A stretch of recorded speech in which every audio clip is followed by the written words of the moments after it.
الحمد لله القائل سبحان الذي أسرى بعبده ليلا من المسجد الحرام إلى المسجد الأقصى من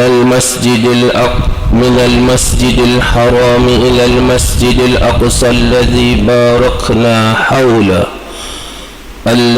باركنا حوله لنريه من آياتنا إنه هو السميع البصير أشهد أن لا إله إلا الله وحده لا شريك له وأشهد أن محمدا عبده ورسوله اللهم صل وسلم على سيدنا محمد وعلى آله وصحبه أجمعين أما بعد فيا عباد الله اتقوا الله حق تقاته ولا تموتن إلا وأنتم مسلمون إخواني المسلمين.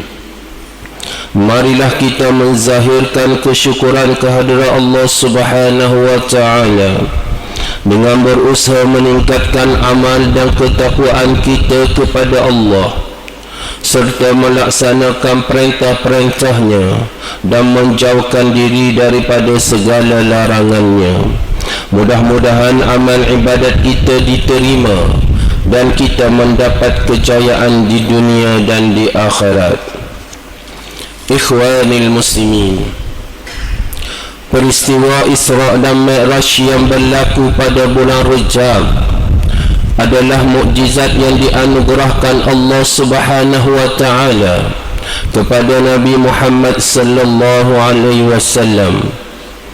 Pada malam tersebut telah diperlihatkan kepada Nabi sallallahu alaihi wasallam bukti kekuasaan Allah Subhanahu wa Ta'ala. Peristiwa besar yang mempunyai banyak pengajaran dan iktibar ini dirakamkan dalam ayat pertama surah Al-Isra yang khatib bacakan awal tadi dengan pengertiannya. Maha suci Allah yang telah memperjalankan hamba-Nya yakni Muhammad pada malam hari dari Masjidil Haram di Mekah ke Masjidil Aqsa di Palestin yang kami berkati sekelilingnya untuk memperlihatkan kepadanya tanda-tanda kekuasaan dan kebesaran kami. Sesungguhnya Allah jualah yang maha mendengar lagi maha mengetahui. Manakala peristiwa Mi'raj pula telah dikesahkan oleh Allah Subhanahu wa Ta'ala di dalam surah An-Najm ayat 13 dan ayat 14. Walaqad ra'ahu nazlatan ukhra inda sidratil muntaha. Artinya, dan sesungguhnya Nabi Muhammad telah melihat malaikat Jibril dalam bentuk rupanya yang asal sekali lagi di sisi Sidratul Muntaha, yakni langit yang ketujuh. Ikhwanil muslimin, antara hikmah Allah Subhanahu wa Ta'ala memperjalankan Nabi Muhammad sallallahu alaihi wasallam melalui peristiwa ini adalah sebagai ketenangan jiwa setelah baginda sallallahu alaihi wasallam mengalami pelbagai halangan dan rintangan dalam perjuangan dakwah, termasuk kehilangan dua insan tersayang, yaitu isterinya Sayyidatina Khadijah binti Khuwailid dan bapa saudaranya Abu Talib. Allah Subhanahu wa Ta'ala juga menunjukkan kebesaran bahawa Dia maha berkuasa melakukan segala sesuatu, di samping menguatkan keimanan dan keyakinan Nabi sallallahu alaihi wasallam dalam menyampaikan risalah Islam sebagai cara hidup yang diredai.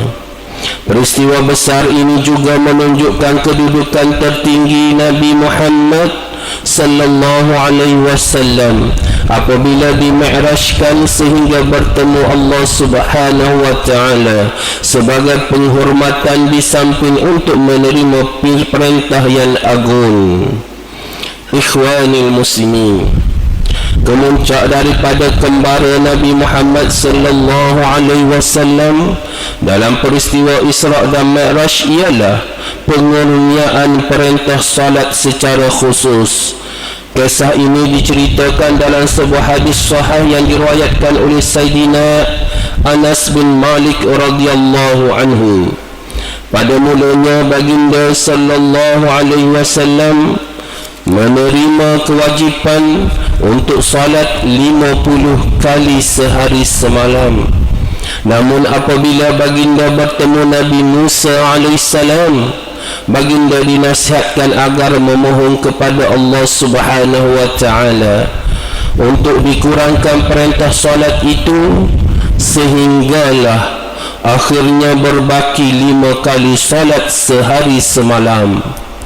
Walaupun begitu, Nabi Musa alaihissalam terus menasihati baginda sallallahu alaihi wasallam supaya minta dikurangkan lagi dengan katanya, inna ummataka la tastati'u 5 salawatin kulla yawm wa inni qad jarrabtu an-nasa qablak wa ajaltu bani Israil ashadda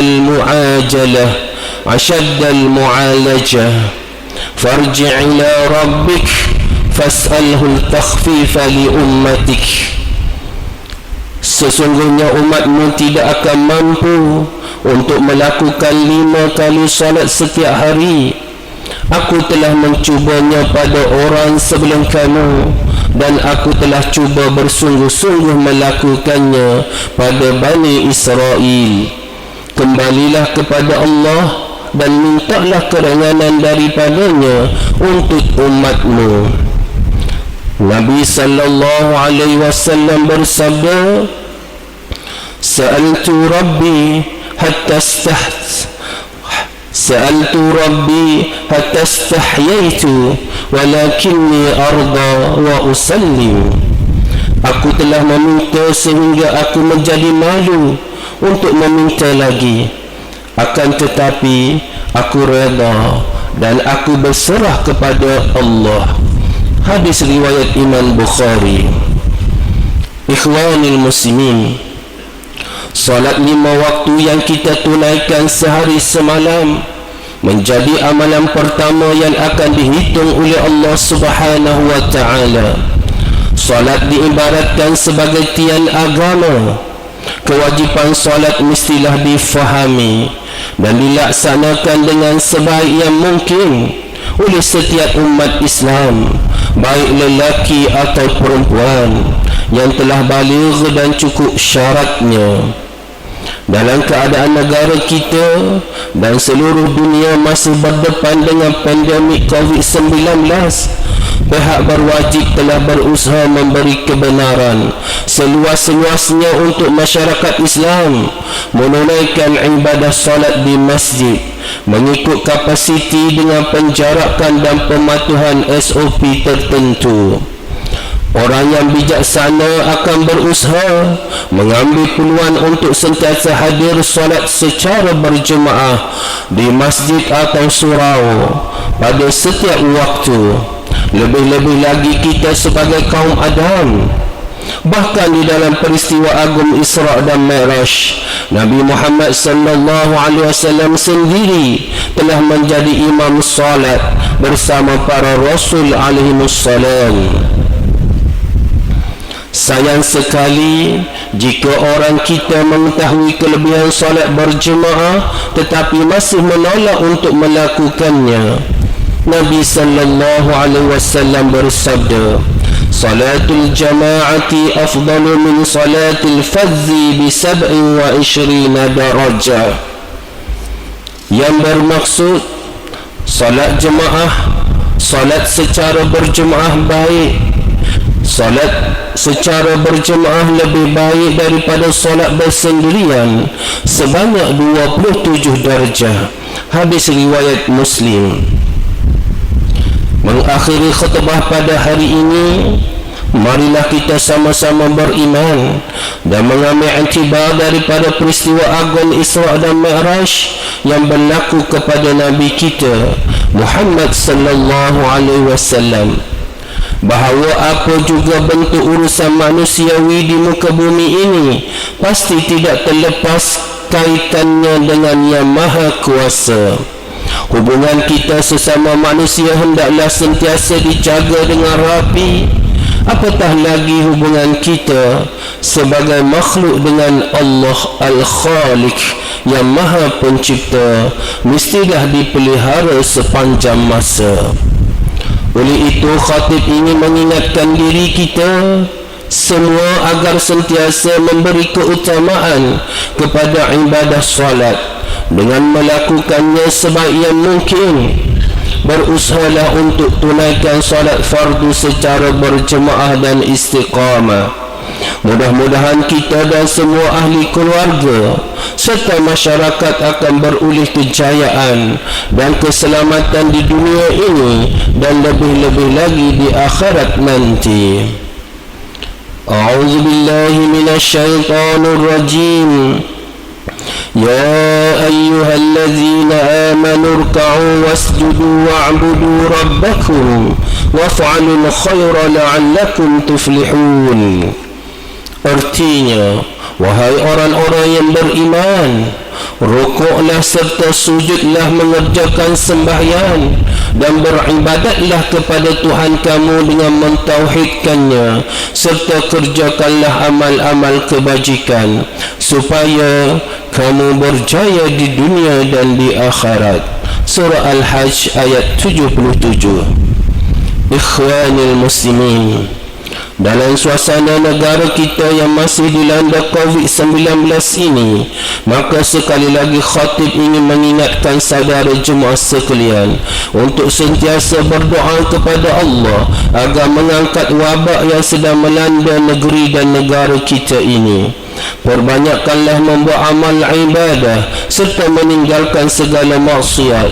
Jangan sesekali meninggalkan solat. Hindarilah memakan makanan yang haram, salah guna dadah, rasuah, makan makanan tanpa izin tuannya dan sebagainya. Hendaklah sentiasa memohon ampun dan taubat, serta jangan lupa mematuhi SOP penjagaan COVID-19 termasuk mendapatkan vaksin. Barakallahu li wa lakum fil Qur'anil azim wa nafa'ani wa iyyakum bima fihi minal ayati waz zikril hakim wa taqabbala minni wa minkum tilawatahu innahu huwas samiul alim. Aqulu qawli hadha wa astaghfirullaha li wa lakum wa li jami'il muslimina wal muslimat wal mu'minina wal mu'minat fastaghfiruhu fa ya fawzal mustaghfirin wa ya نجاة